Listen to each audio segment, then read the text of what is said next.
नमस्कार श्रोते हो, स्वागत आहे तुमचं सफर कथा विश्वाची विदर्शना या यूट्यूब चॅनलवर. आपण आहोत मुंशी प्रेमचंद यांच्यासोबत गोदाम कादंबरीच्या सफरीवर. भाग 27. याचे मागील भाग आपण ऐकले नसल्यास नक्की ऐकावेत. गोबर गावाहून शहरात परतला तेव्हा त्याला कळलं की तो ज्या ठिकाणी त्याची टपरी लावून बसत होता तिथे आता दुसराच टपरीवाला बसतोय आणि गिराईकही आता गोबरले विसरली आहेत. ते घरही आता त्याला पिंजऱ्यासारखं वाटू लागलं. जुनिया तिथे एकटीच बसून रडायची. मुलाला दिवसभर दारापुढे अंगणात खेळायची सवय होती. इथे त्याला खेळायला जागाच नव्हती. कुठे जाणार? दारापुढे मोठ्या मुश्किलीने गजबज रस्ता होता. दुर्गंध येत होता. उन्हाळ्यात बाहेर कुठे बसायला पडायला जागा नव्हती. मुलगा एक क्षणभरसुद्धा आईला सोडत नसे. घरी असताना कधी धनिया खेळवायची, कधी सोना, कधी रुपा, कधी हिरा, कधी पुनिया. इथे एकटीच जुनिया होती आणि तिला घरातलं सगळं कामही करावं लागत होतं. गोबर तारुण्याच्या नशेत मस्त होता. कुठल्याच कामात त्याचं मन लागत नव्हतं. त्याची अतृप्त लालसा विषयभोगाच्या सागरात बुडून जाऊ इच्छित होती. कोणत्याच कामात त्याचं मन रमत नसे. गाडा घेऊन गेला तरी तासाभरातच परतायचा. मनोरंजनाचं दुसरं काहीही साधन नव्हतं. शेजारचे मजूर आणि एक्केवाले रात्रभर पत्ते आणि जुगार खेळत. प्रथम तोही खेळायचा, पण आता त्याच्यासाठी मनोरंजनाचं साधन होतं जुनियाबरोबर भोगविलास. थोड्याच दिवसात या जीवनाला जुनिया कंटाळून गेली. तिला वाटायचं एकांतात जाऊन बसावं, निश्चिंतपणे पडावं, झोपावं. पण इथे एकांतच मिळत नव्हता. आता तिला गोबरचा राग येऊ लागला. शहरी जीवनाचं किती मोहक चित्र त्याने तिच्यापुढे उभं केलं होतं. इथे मात्र काय कोठडीशिवाय दुसरं काहीच नाही. यात आणखी एक संकट म्हणजे तिला दुसरं मूल होणार होतं. कुणी मागे पुढे नाही. सतत डोकं दुखायचं. जेवण नको वाटायचं. असं वाटायचं की एका कोपऱ्यात गुपचूप पडून राहावं. कुणी तिच्याशी बोलू नये, काही करू नये. पण गोबरचं निष्ठुर प्रेम स्वागतासाठी सतत दरवाजा खडखडत राहायचं. स्तनात दुधाचा थेंब नव्हता, पण चुन्नू सतत छातीवर स्वार व्हायचा. देहाबरोबर तिचं मन देखील दुबळं झालं होतं. ती जो संकल्प करायची तो थोड्याशा आग्रहाने मोडीत काढला जायचा. ती पडलेली असायची. चुन्नू जबरदस्तीने तिच्या छातीवर येऊन बसायचा. तो आता 2 वर्षाचा झाला होता. त्याला दात आले होते, टोकदार, तीक्ष्ण. दूध मिळालं नाही की तो रागाने स्तनाचा चावा घ्यायचा. पण त्याला छातीवरून ढकलून द्यावं एवढीही शक्ती जुनियात नव्हती. तिला आपल्या डोळ्यासमोर सतत मृत्यू दिसायचा. पती आणि पुत्र कुणाबद्दलच तिला प्रेम वाटत नव्हतं. सगळे आपल्या मतलबाचे. पावसाळ्यात जेव्हा चुन्नूला जुलाब होऊ लागले तेव्हा त्याने दूध पिणं सोडून दिलं. जुनियाला वाटलं आपल्या डोक्यावरचं एक संकट टळलं. पण जेव्हा 1 आठवड्याने तो मेला तेव्हा तिची स्मृती पुत्रस्नेहाने सजीव झाली आणि तिला रडवू लागली. मुलगा गेल्यानंतर 1 आठवड्यानेच गोबर पुन्हा आग्रह करू लागला. तेव्हा ती संतापून म्हणाली, तू अगदी पशु आहेस. जुनियाला आता चुन्नूच्या आठवणी प्रत्यक्ष चुन्नूपेक्षा कितीतरी प्रिय होत्या. चुन्नू जेव्हा प्रत्यक्ष तिच्यासमोर होता तेव्हा तिला त्याच्यामुळे जितकं सुख वाटायचं त्यापेक्षा कितीतरी अधिक कष्ट वाटायचे. आता चुन्नू तिच्या मनात येऊन बसला. शांत, स्थिर, सुशील, हसरा चुन्नू. तिच्या कल्पनेत आता वेदनामय आनंद होता. त्याच्यावर प्रत्यक्षाची काळी छाया नव्हती. बाहेरचा चुन्नू तिच्या अंतरंगातील चुन्नूचं केवळ प्रतिबिंब होतं. प्रतिबिंब जे असत्य होतं, अस्थिर होतं. ते समोर नव्हतं. सत्यरूप तिच्या अंतरंगात होतं. तिच्या आशा इच्छांनी ते सजीव झालेलं होतं. दुधाऐवजी आपलं रक्त पाजून ती त्याला पोसत वाढवत होती. तिची सारी ममता आत जाऊन ती बाहेरून उदास झाली. गोबर लवकर येतो की उशिरा, मनापासून जेवतो की नाही, प्रसन्न आहे की उदास, याची तिला मुळीच चिंता नव्हती. गोबर काय कमावतो आणि कसा खर्च करतो याचीही तिला पर्वा नव्हती. तिचं जे काही जीवन होतं ते आतलं होतं. बाहेर ती अगदी निर्जीव होती. तिच्या दुःखात सहभागी होऊन, तिच्या अंतर्जीवनात बसून गोबर तिच्याजवळ येऊ शकला असता, तिच्या जीवनाचं अंग बनू शकला असता. पण तिच्या बाह्य जीवनाच्या कोरड्या तटाशी धडकून तो तसाच तहानलेला परतायचा. एक दिवस तर वृक्षपणे म्हणाला, चुन्नूच्या नावाने तू किती दिवस रडत बसणार आहेस? 4-5 महिने तर झाले. जुनिया थंडपणे निश्वास टाकत म्हणाली, तुम्हाला माझं दुःख समजणार नाही. तुमचं काम करा. मी जशी आहे तशीच मला राहू द्या. तुझ्या रडत राहण्याने चुन्नू परत येणार आहे का? जुनियाजवळ याचं उत्तर नव्हतं. ती उठली आणि पातेलं घेऊन भाजीसाठी बटाटे उकडू लागली. गोबर इतका पाषाण हृदयी असेल असं तिला वाटलं नव्हतं. या निष्ठुरतेमुळे चुन्नू तिच्या मनात आणखीनच सजग झाला. चुन्नूच तिचाच आहे, केवळ तिचाच. त्यात कुणाचाच वाटा हिस्सा नाही. आतापर्यंत काही प्रमाणात चुन्नू तिच्या हृदयाच्या बाहेर होता. गोबरच्या हृदयात त्याची काही ज्योती होती. आता संपूर्णपणे तो तिचाच आहे. गोबरने गाड्याच्या विक्रीने निराश होऊन साखर कारखान्यात नोकरी धरली.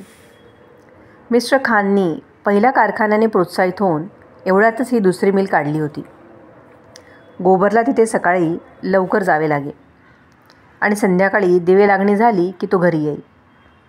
पूर्वी देखील तो इतका वेळच काम करायचा, पण त्याला मुळीच थकवा वाटायचा नाही. अधूनमधून तो हसायचा, बोलायचा, विनोद करायचा. उन्मुक्त आकाशाखाली जसं काही त्याच्या जीवनात असलेली उणीव भरून निघायची. तेव्हा त्याचं शरीर किती का काम करेना, मन स्वच्छंद असायचं. इथे शरीराची इतकी मेहनत झाली नाही तरी तिथला कोलाहल, यंत्रांची गती आणि खूप मोठा आवाज त्याच्यावर ओझ्यासारखा लादला जायचा. आपल्याला कधी कोण ओरडेल ही शंका देखील अस्वस्थ करायची. सगळ्या श्रमिकांची ही स्थिती होती. सगळे ताडी किंवा दारूत आपला शारीरिक आणि मानसिक थकवा बुडवून टाकत. गोबरला देखील दारूची चटक लागली. घरी यायचा तोच मुळे रात्री उशिरा आणि नशेत चूर होऊन. आल्यावर काही ना काही कारण शोधून जुनियाला शिवा द्यायचा, मारायचा आणि घरातून बाहेर काढायला बघायचा. जुनियाला आता असं वाटू लागलं होतं की ती रखेल आहे म्हणून तिचा असा अपमान होतो आहे. ती जर विवाहित असती तर गोबरची काय बिशाद होती तिच्याशी असं वागायची. जात पंचायतीनं त्याला दंड केला असता, त्याचं हुक्कापाणी बंद केलं असतं. या कपटी माणसाबरोबर ती घराबाहेर पडली. तिने केवढी मोठी चूक केली. सगळ्या दुनियेत हसं झालं आणि हाती काहीच लागलं नाही. आता ती गोबरला आपला शत्रू समजू लागली होती. तिला त्याच्या खाण्यापिण्याची पर्वा नव्हती, ना स्वतःच्या खाण्यापिण्याची. जेव्हा गोबर तिला मारायचा तेव्हा तिला असा संताप यायचा की वाटायचं त्याचा गळा सूर्यानं चिरून टाकावा. गर्व जसजसा वाढत होता तसतशी तिची चिंताही वाढत चालली होती. या घरात आता ती मरून जाईल. त्याची देखभाल कोण करेल? कोण त्याला सांभाळेल? गोबर मारत पिटत राहिला तर तिचं जीवन खरोखरच नरक होऊन जाईल. एके दिवशी ती नळावर पाणी भरण्यासाठी गेली होती. तेव्हा शेजारच्या एका बाईने विचारलं, कितवा महिना आहे गं? जुनिया लाजून म्हणाली, काय माहीत दीदी, मी काही मोजले नाहीत. ती बाई दुहेरी अंगापिंडाची, काळी कुळकुळीत, बुटकी, कुरूप, मोठे मोठे स्तन असलेली स्त्री होती. तिचा पती एक्का हाकायचा आणि ती लाकडाची वखार चालवत होती. जुनियाने अनेक वेळा तिच्या दुकानातून लाकड आणली होती. एवढाच परिचय होता. ती हसून म्हणाली, मला तर वाटतंय दिवस पुरे भरलेत. आज उद्या एवढ्यात बाळंतीण होशील तू. दाई वगैरे कोणी सांगून ठेवली आहे की नाही? जुनिया घाबरून म्हणाली, मी तर इथे कुणालाच ओळखत नाही. असला कसला तुझा माणूस, कानात तेल घालून बसलाय. त्यांना कुठे आहे माझी फिकीर? होय बघते आहे. तू निवांत बसली आहेस. कुणी करणारं धरणारं हवं की नको? कुणाला तरी बोलावून घ्यायचं. माझ्यासाठी सगळे मेले. ती खरकटी भांडी आणून घासू लागली. तेव्हा बाळणपणाच्या शंकेने तिच्या हृदयात धडकी भरली. विचार करू लागली, हे देवा, आता कसं होणार? मरून जाईल, असंच होणार. चांगलंच आहे, या जंजाळातून मोकळी होईन. संध्याकाळी तिच्या पोटात दुखू लागलं. तिने ओळखलं. आपत्तीचा काळ आला. घामाघूम होत तिने एका हाताने पोट धरून चूल पेटवली आणि खिचडी टाकली. वेदनेने व्याकुळ होऊन ती तशीच जमिनीवर पडून राहिली. सुमारे 10 वाजता ताडीची दुर्गंध उडवत गोबर आला. अडखळत्या जिभेने काहीबाई बरळत होता. मला कोणाची पर्वा नाही. कोणाला गरज असेल त्याने राहावं, नाहीतर निघून जावं. मी कोणाचा ताव सहन करणार नाही. ज्यांनी जन्म दिला त्या आईबापाचा ताव सहन केला नाही, दुसऱ्याचा का सहन करू? जमादार डोळे वटारतोय. इथं कोणाचा धाक नाही सहन करणार. लोकांनी धरलं नसतं तर आज त्याचं रक्तच प्यालो असतो. उद्या बघतोच. फाशीस तर होईल, होऊ दे. पुरुष कसा मरतो तेच दाखवून देईन. हसत हसत ताट मानेने मिशांना पीळ भरत फाशीच्या तक्त्यावर चढेन. बाईची जात किती कृतज्ञ असते. खिचडी टाकली आणि पसरली. कोणाला हवी तर खावी, नाही तर राहावं तसंच. आपण मजेत फुलके उडवते आणि माझ्यासाठी खिचडी. छळ, तुला छळायचं तेवढं छळून घे. तुझा न्याय तो वर असलेला देवच करेल. त्याने झुनियाला उठवलं नाही, काही बोललाही नाही. गुपचूप थाळीमध्ये खिचडी काढून घेतली. 2-4 घास खाल्ले आणि वरांड्यात जाऊन झोपला. पहाटे त्याला थंडी वाजायला लागली. खोलीत कांबळा आणायला गेला तेव्हा झुनियाच्या कण्याचा आवाज आला. एव्हाना त्याची नशा उतरली होती. म्हणाला, कसं वाटतंय झुनिया? पोटात दुखतंय का? होय, पोटात दुखतंय. तू आधी का बोलली नाहीस? आता यावेळी कुठे जाऊ? कुणाला सांगायचं? मी काय मेलो होतो? माझ्या जगण्या मरण्याची तुला काय चिंता? गोबर घाबरला. आता दाई शोधायला कुठे जायचं? यावेळी ती येईल तरी कशी? घरात काहीच नाही. आधी बोलली असती तर कुणाकडून तरी 4-2 रुपये आणले असते.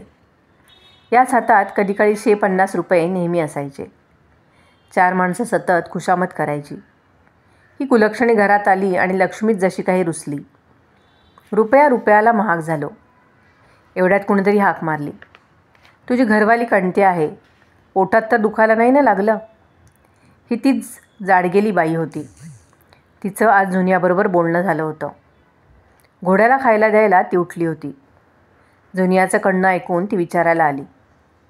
गोबर वरांड्यात जाऊन म्हणाला, पोटात दुखतंय, तडफडते आहे. इथे कोणी दाई मिळेल का? तिला आज पहिल्यावरच माझ्या हे लक्षात आलं होतं. एक दाई मला माहीत आहे. कच्ची सरायमध्ये राहते. पटकन जाऊन बोलावून आण. सांग लगेच ये. तोपर्यंत मी इथे बसते. मला कच्ची सराई कुठे आहे हे माहीत नाही. ठीक आहे, तू इथे वारा घालत बस, मी बोलावून आणते. अडाणी माणूस, कुठल्याच कामाचा नाही. दिवस पूर्ण भरलेत आणि दाईची माहिती नाही. असं बडबडत ती निघून गेली. तिच्या तोंडावर लोक तिला चुईया म्हणत. तेच तिचं नाव होतं. पण पाठीमागे लोक तिला मोटल्ली म्हणत. कोणी मोटल्ली म्हणताना तिने ऐकलं की त्याच्या 7 पिढ्यांचा ती उद्धार करायची. गोबर तिथे वारा घालत बसला.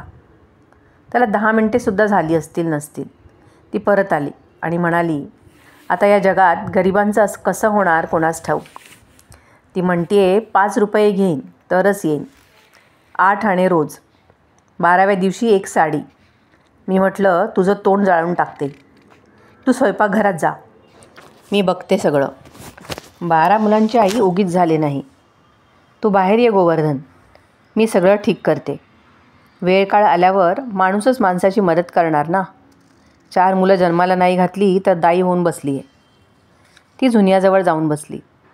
तिचं डोकं आपल्या मांडीवर घेऊन पोट चोळत म्हणाली, आज तुला पाहिल्यावरच माझ्या लक्षात आलं होतं. खरं बोलायचं तर या धास्तीमुळे मला आज झोप आली नाही. तुझे इथे सख्खं तरी कोण आहे?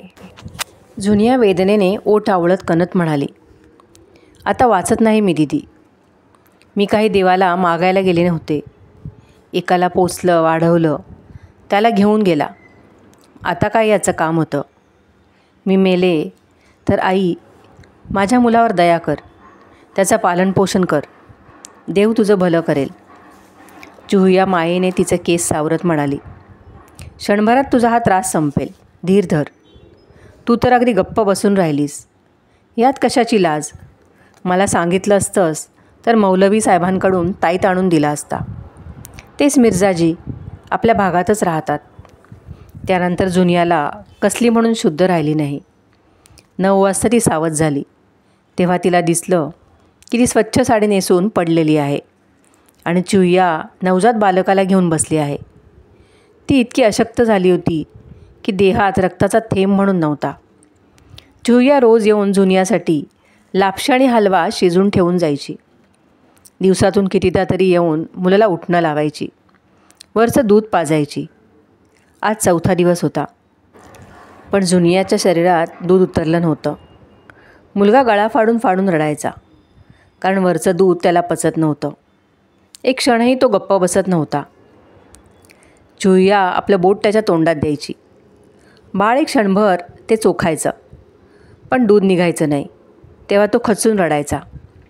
4थ्या दिवशी संध्याकाळपर्यंतही जुनियाला दूध आलं नाही. तेव्हा चुहिया घाबरली. बाळ वाढत चाललं. गुरांच्या बाजाराकडे एक डॉक्टर राहायचा. चुहिया त्याला घेऊन आली. डॉक्टरने तपासलं. मग म्हणाले, हिच्या शरीरात रक्तच नाही तर दूध कुठून येणार? समस्या जटिल होत चालली होती.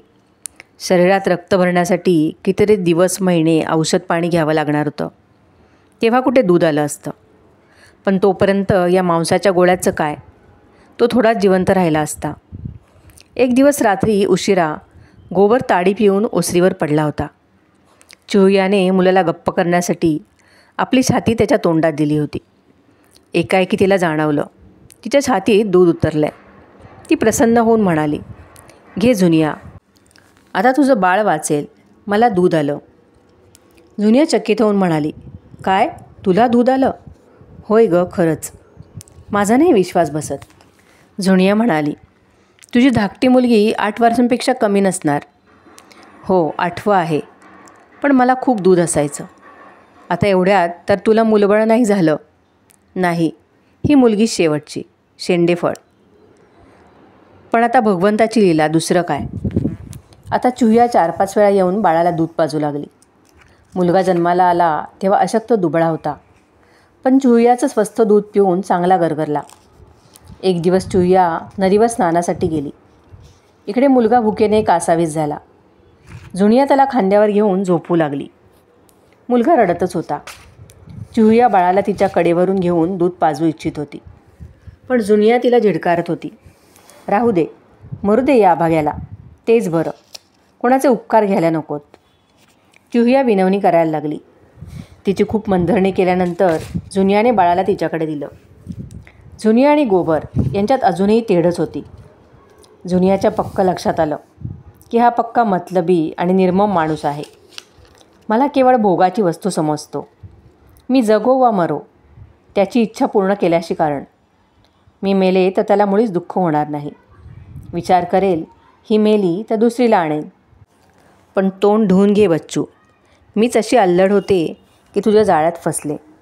त्यावेळी अगदी पायावर डोकं ठेवत होता. इथे येताच त्याची मिजाजच बदलली. थंडीचे दिवस होते, पण नीट अंथरायला पांघरायला नव्हतं. रोजच्या डाळ रोटीतून जे 2-4 रुपये उरत ते ताडीत उडून जायचे. एक जुनी जाड रजई होती. दोघे तीच पांघरून झोपत, पण दोघांच्यात असं शेकडो कोसाचं अंतर होतं. गोबरचं मन छोट्या बाळाला घेऊन खेळवण्यासाठी आसुसलेलं असायचं. कधीकधी तो रात्रीचा उठून त्याचा चेहरा न्याहाळत राहायचा. त्याच्या मनात त्याच्याबद्दल खूप माया दाटून आलेली होती. पण जुनियाच्या बाबतीत त्याच्या मनाची खूप ओढाताण व्हायची. जुनिया देखील त्याच्याशी बोलायची नाही, त्याची सेवा करायची नाही. दोघांमधील मालिन्य काळाबरोबर गंजलेल्या लोखंडासारखं खोल, दृढ आणि कठोर होत गेलं. दोघेही एकमेकांच्या बोलण्याचा उलटाच अर्थ काढत होते. त्यामुळे आपापसातील द्वेष वाढतच होता. कितीतरी दिवस एखादंच बोललेलं वाक्य मनात ठेवून कारखान्यातही रोज काही ना काही उपद्रव, दंगा, भांडण होतच होतं. या बजेटात साखरेवर ड्युटी लागली होती. मिल मालकांना मजुरी कमी करण्याचं चांगलं निमित्त मिळालं. ड्युटीमुळे 5 रुपयांचा तोटा सहन करावा लागणार असेल तर मजुरी कमी केल्याने 10चा फायदा होतो. इकडे महिन्यापासून मिलमध्ये याच बाबीवर विचारविनिमय चालू होता. मजुरांचा संघ हरताळ करण्यासाठी सज्ज होता. इकडे मजुरी कमी झाली आणि तिकडे हरताळ सुरू झाला. त्यांना मजुरीत अर्ध्या पैशाचीसुद्धा कमी मान्य नव्हती. तेजीच्या दिवसात मजुरीत एका पैशाचीसुद्धा वाढ केली नव्हती. तर आता तोट्याच्या वेळी त्यांनी का साथ द्यावी? मिर्झा खुर्शीद संघाचे अध्यक्ष होते आणि बिजलीचे संपादक पंडित ओंकारनाथ ठाकूर सेक्रेटरी होते. दोघेजण हरताळ व्हावा म्हणून प्रयत्नशील होते. काही दिवस तरी मिल मालकांच्या लक्षात राहील असा हरताळ त्यांना घडवून आणायचा होता. या हरताळामुळे मजुरांनाही त्रास होईल, अनेकांना रोजीरोटीलाही मुकावं लागेल. या पैलूकडे त्यांचं मुळीच लक्ष गेलं नव्हतं. गोबर हरताळ करणाऱ्यात सगळ्यात पुढे होता. मुळात तो स्वभावाचा. कोणीतरी आव्हान देण्याचीच आवश्यकता होती.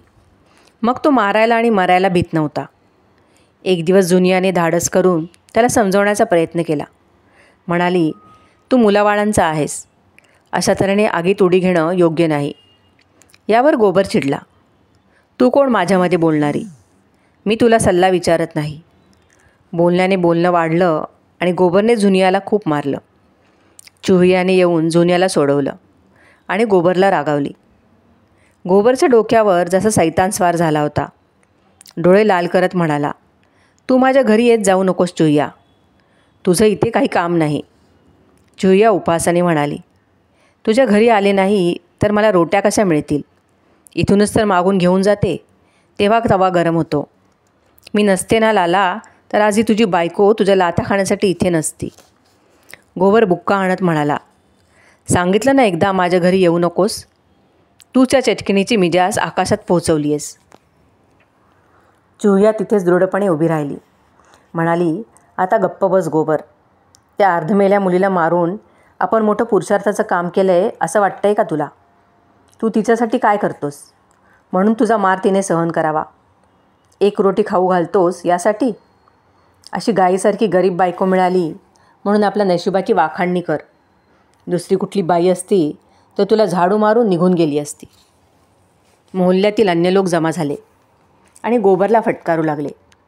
हे तेच लोक होते जे रोज आपल्याला घरात आपापल्या बायकांना बडवत होते. पण यावेळी मात्र दया आणि न्याय यांचे पुतळे बनले होते. चुहिया आणखीनच वाघ बनली. मुरदाड म्हणतोय, माझ्या घरी येऊ नकोस. बायको मुलगा आहे, पण यालाही माहीत नाही की त्यांना वाढवणं मोठं हिमतीचं काम असतं. मी नसते तर हे खिळकर बाळ कुठे असतं विचारा की. बायकोला मारून मोठा नवरेबाजपणा गाजवतोय. मी त्याची बायको असते तर चप्पल काढून चेहऱ्यावर तडातडा हाणली असती आणि खोलीत ढकलून दार बंद करून कडी घातली असती. दाण्या दाण्यासाठी तळफडला असता. गोबर रागारागाने आपल्या कामावर निघून गेला. चुहिया बाई नसून पुरुष असती तर चांगलं दाखवलं असतं. बाईच्या काय तोंडाला लागायचं. मिलमध्ये असंतोषाचे ढग गडद होऊ लागले होते. मजूर बिजलीचा अंक खिशात घालून फिरत होते आणि संधी सापडली की 2-3 मजूर एकत्र बसून तो वाचत होते. या पत्राची विक्री खूप वाढली होती. मजुरांचे नेते मध्यरात्रीपर्यंत बिजलीच्या कार्यालयात बसून संपाबद्दलच्या योजना बनवत होते आणि सकाळी याबद्दलची बातमी पत्रात मोठ्या मोठ्या अक्षरात छापली जाताच लोक त्यावर तुटून पडायचे. वर्तमानपत्र दुप्पट तिप्पट किमतीला विकलं जायचं. इकडे कंपनीचे डायरेक्टर देखील योग्य संधीच्या शोधात होते. संप होण्यात त्यांचंच हित होतं. माणसांची कमतरता नव्हती. बेकारी वाढलेली आहे. याच्या अर्ध्या पगारात असेच लोक सहजपणे मिळू शकतील. मालाच्या तयारीत अर्धी बचत होईल. 10-5 दिवस कामाचं नुकसान होईल, पण त्याची पर्वा नाही. त्यामुळे असं ठरलं की मजुरी कमी करणार असल्याची घोषणा करायची. दिवस आणि वेळ नक्की करण्यात आली. पोलिसांना सूचना देण्यात आली. मजुरांना मुळीच खबर नव्हती. ते आपल्या दृष्टीने संधी साधण्यासाठी टपून बसले होते. ते अशावेळी संप करू इच्छित होते ज्यावेळी गोदामात अगदी कमी माल असेल आणि मागणी मात्र खूप असेल. एक दिवस संध्याकाळी मजूर सुट्टी घेऊन घरी निघाले होते. एवढ्यात त्यांना डायरेक्टरांनी दिलेली घोषणा ऐकू आली. त्याचवेळी पोलीस आले. मजुरांना आपल्या इच्छेविरुद्ध त्याचवेळी संप करणं भाग पडलं. गोदामात इतका माल पडून होता की भरपूर मागणी असती तरीही 6 महिन्यांच्या आधी तो सगळा संपला नसता. मिर्झा खुर्शीदने ही बातमी ऐकली. तेव्हा ते खुश झाले. एखादा मनस्वी योद्धा आपल्या शत्रूच्या रणकौशल्यावर मुग्ध होतो, तशी त्याची स्थिती झाली. एक क्षण ते विचारात बुडून गेले. नंतर म्हणाले, चांगलं झालं. डायरेक्टरांची तशी त्यांची इच्छा असेल तर तसं. परिस्थिती त्यांना अनुकूल आहे, पण आमच्या बाजूला न्यायाचं बळ आहे. ते लोक नवी माणसं घेऊन आपलं काम करू इच्छितात. आमचा प्रयत्न असा असला पाहिजे की त्यांना एकही नवा माणूस मिळता कामा नये. तोच आमचा विजय असेल. बिजलीच्या कार्यालयातही याचवेळी आपत्कालीन निर्णय घेण्यासाठी मीटिंग झाली. कार्यकारिणी निश्चित करण्यात आली. पदाधिकाऱ्यांची निवड करण्यात आली. रात्री 8 वाजता मजुरांचा लांबच लांब मोर्चा निघाला. रात्री 10 वाजता दुसऱ्या दिवशीचा कार्यक्रम नक्की करण्यात आला. दंगा माऱ्यामाऱ्या कुणीही करू नयेत अशी ताकदही देण्यात आली. पण सारे प्रयत्न वाया गेले. संप करणाऱ्यांनी नव्या मजुरांची टोळधाड मिलच्या दाराशी उभी असलेली पाहिली. तेव्हा त्यांची हिंसावृत्ती काबूत राहिली नाही. त्यांना वाटत होतं रोज 150 माणसं भरती होण्यासाठी येतील. त्यांना समजावून आणि धमकावून पळून लावता येईल. संपकर्त्यांची संख्या बघून ते आपोआपच भयभीत होतील. पण इथलं चित्र काही वेगळंच होतं. ही सगळीच माणसं भरती झाली त्या संपकर्त्यांना तडजोडीची आशाच उरणार नाही. त्यामुळे असं ठरलं की नवीन माणसांना मिलमध्ये जाऊ देता कामा नये. बळाचा वापर करण्याशिवाय दुसरा काहीच उपाय नव्हता. नवे लोक लढण्या मरण्यासाठी तयार होते. त्यांच्यात अनेक लोक उपाशीपोटीही आले होते. ते हातात आलेली ही संधी सोडायला तयार नव्हते. दोन्ही गटात मारामारी झाली. मग फौजदारकीची केस झाली. बिजलीचे संपादक पळाले. बिचारे मिर्झाजी मार खाऊ लागले. त्यांचं रक्षण करताना गोबर जबर जखमी झाला. मिर्झाजी पैलवान होते. डावपेच खेळण्यात तयार होते. त्यांनी आपल्यावर खोल वार होऊ दिलं नाही. गोबर खेडवळ होता. मारामारी करणं त्याला माहीत होतं. पण आपलं रक्षण कसं करावं हे तो जाणत नव्हता. लढाईत हीच गोष्ट जास्त महत्त्वाची असते. त्याच्या एका हाताचं हाड मोडलं. डोकं फुटलं. शेवटी तो तिथेच बेशुद्ध होऊन पडला. संपकरांनी त्याला पडताना पाहिलं तेव्हा सगळे पळून गेले. 10-12 जण तेवढे मिर्झाजींना घेरून उभे राहिले. नवे लोक विजयध्वज फडकवत मिलमध्ये दाखल झाले. पराभूत संपकरी आपल्या घायाळ साथीदारांना घेऊन इस्पितळात पोहोचू लागले. पण इस्पितळात इतक्या लोकांना जागा नव्हती. मिर्झाजींना दाखल करून घेतलं. गोबरला मलमपट्टी करून घरी पाठवलं गेलं. जुनियाने गोबरचा मेल्यासारखा निश्चेष्ट देह पाहिला. तेव्हा तिच्या ती स्त्री सजग झाली.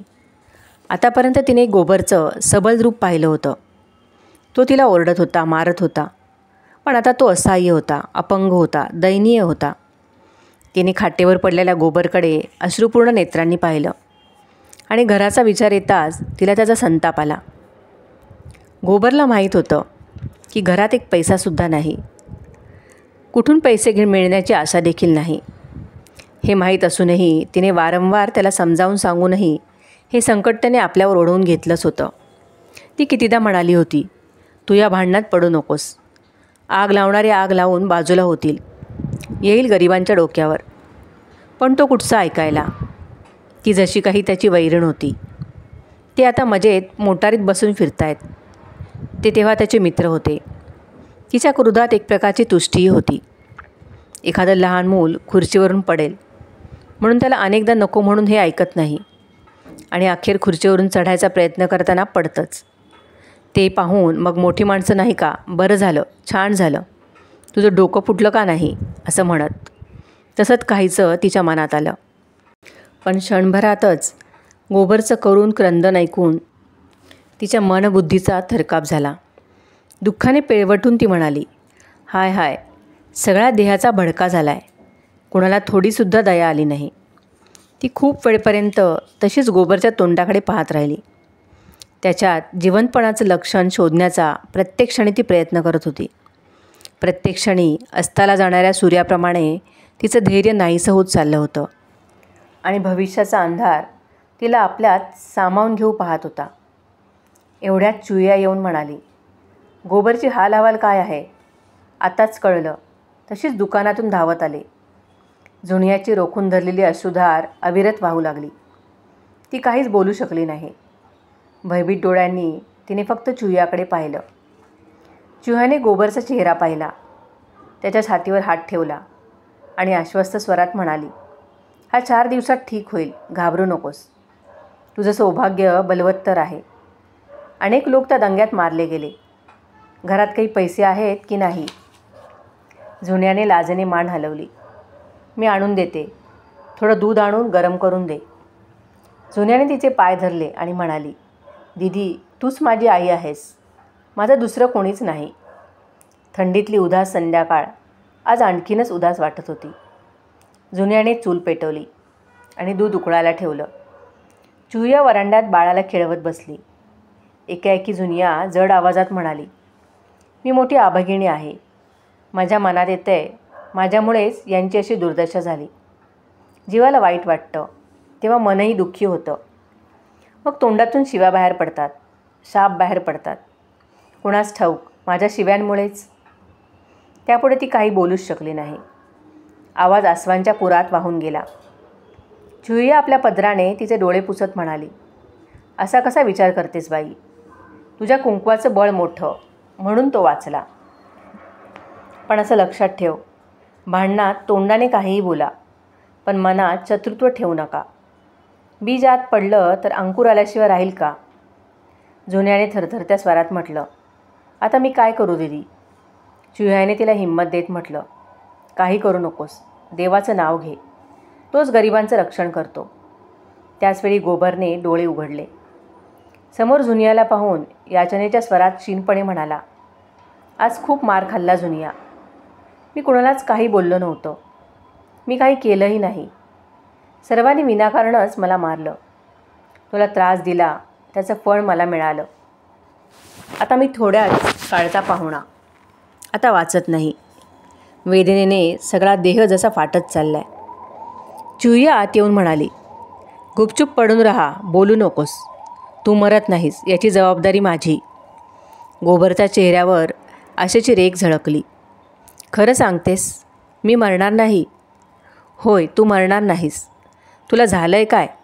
डोक्याला थोडी जखम तर झाली आहे आणि हाताचं हाड मोडलं आहे. असल्या जखमा पुरुषांना रोज होतात. या असल्या जखमांनी कोणी मरत नाही. आता मी जुनियाला कधीच मारणार नाही. बरा झालास की विसरशील?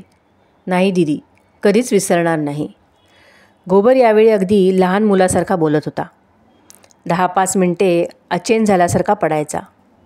त्याचं मन न जाणे कुठे कुठे उडत फिरायचं. कधी त्याला वाटायचं आपण नदीत बुडत चाललो आहोत आणि जुनिया त्याला वाचवण्यासाठी नदीत येते आहे. कधी तो बघायचा कोणी दैत्य त्याच्या छातीवर स्वार आहे आणि जुनियाच्या चेहऱ्याची कोणी देवी त्याचं रक्षण करते आहे. तो वारंवार चमकून विचारायचा, मी मरणार तर नाही ना जुनिया? 3 दिवस त्याची स्थिती अशीच राहिली. जुनियानं रात्री जागून आणि दिवसा त्याच्यासमोर उभी राहून जसं काही मृत्यूपासून त्याचं रक्षण केलं. बाळाला जुया सांभाळत होती. 4थ्या दिवशी जुनिया एक एक्का घेऊन आली आणि सगळ्यांनी गोबरला त्यावर बसवून इस्पितळात पोहोचवलं. तिथून परतल्यावर गोबरची खात्री झाली की आपण खरोखरच वाचलो.